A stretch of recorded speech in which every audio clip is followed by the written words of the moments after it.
బంగారం ధరలు మళ్లీ భారీగా పెరిగాయి. అంతర్జాతీయ మార్కెట్లో సానుకూల పవనాలు, డాలర్ విలువ తగ్గడం, పెళ్లిళ్ల సీజన్ డిమాండ్ కారణంగా బులియన్ మార్కెట్లో పసిడి ధరలు పరుగులు పెడుతున్నాయి. సోమవారం అంటే నిన్న సాయంత్రం 5 గంటల సమయానికి అప్డేట్ అయిన తాజా ధరల వివరాలు ఇలా ఉన్నాయి. క్రితం ముగింపుతో పోలిస్తే 24 క్యారెట్ల గ్రాము బంగారంపై రూ. 131 పెరిగింది. ప్రస్తుతం దీంతో ఒక గ్రాము 24 క్యారెట్ల బంగారం 15,791 చేరింది.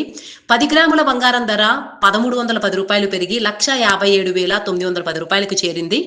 ఇక 22 క్యారెట్ల గ్రామ్ బంగారం ధర విషయానికి వస్తే రూ. 120 పెరిగింది. ప్రస్తుతం గ్రామ్ బంగారం ధర 14,475 వద్ద ఉంది.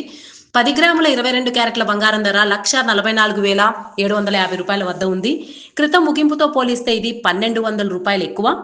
ఇక 18 క్యారెట్ల 10 గ్రాముల బంగారం ధర 1,18,440 వద్ద ఉంది. క్రితం ముగింపుతో పోలిస్తే రూ. 990 పెరిగింది. గోల్డ్ ఏప్రిల్ ఫ్యూచర్స్ 1.14% అంటే రూ. 1,772 పెరిగి రూ. 1,57,223 వద్ద ట్రేడ్ అవుతుంది. జనవరి చివరి వారంలో అంతర్జాతీయ మార్కెట్లో $5,500 దాటిన ఔన్స్ గోల్డ్ ధర ఆ తర్వాత భారీగా తగ్గింది. ఇప్పుడు మళ్లీ $5,000 దగ్గర ప్రస్తుతం $5,016 వద్ద ట్రేడ్ అవుతుంది.